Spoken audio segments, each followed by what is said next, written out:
السلام علیکم ناظرین، آپ دیکھ رہے ہیں اردو نیوز ٹی وی اور اب تک کی بریکنگ نیوز کے ساتھ میں ہوں محسن Shahzad.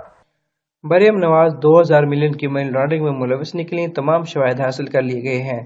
Chaudhry sugar mills case میں سابق وزیر اعظم نواز شریف، ان کی صاحبزادی مریم نواز اور دیگر ملزمان کی جانب سے مجموعی طور پر 2000 ملین کی منی لانڈرنگ کے جرم کا انکشاف ہوا ہے۔ چودھری شوگر ملز کیس کے تفتیشی افسر کی جانب سے جمع کروائی جانے والی رپورٹ میں کہا گیا ہے کہ مریم نواز شریف اور شریک ملزموں نے 2000 ملین کی منی لانڈرنگ کی۔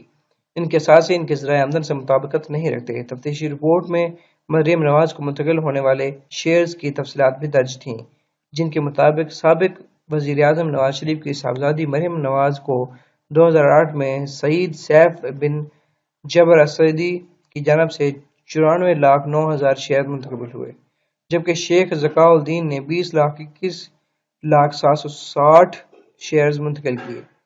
تفتیشی افسر کی جانب سے جمع کروائی جانے والی رپورٹ کے مطابق ہانی احمد جمون کی جانب سے مریم صفدر کو 97,000 شیئرز منتقل کیے گئے، جبکہ 2010 میں مریم صفدر نے یوسف عباس کو 70 لاکھ شیئرز منتقل کیے اور اسی سال مریم نواز نے نواز شریف کو 50 لاکھ شیئرز منتقل کیے۔ رپورٹ میں بتایا گیا ہے کہ یوسف عباس کو 2013 میں بیرون ملک سے 13 کروڑ کی رقم منتقل کی گئی۔ یوسف عباس کا عرب امارات میں کوئی کاروبار یا ذرائع آمدن نہیں تھا۔ ان کو رقم کس نے بھجوائی، اس حوالے سے تحقیقات کی جا رہی ہیں۔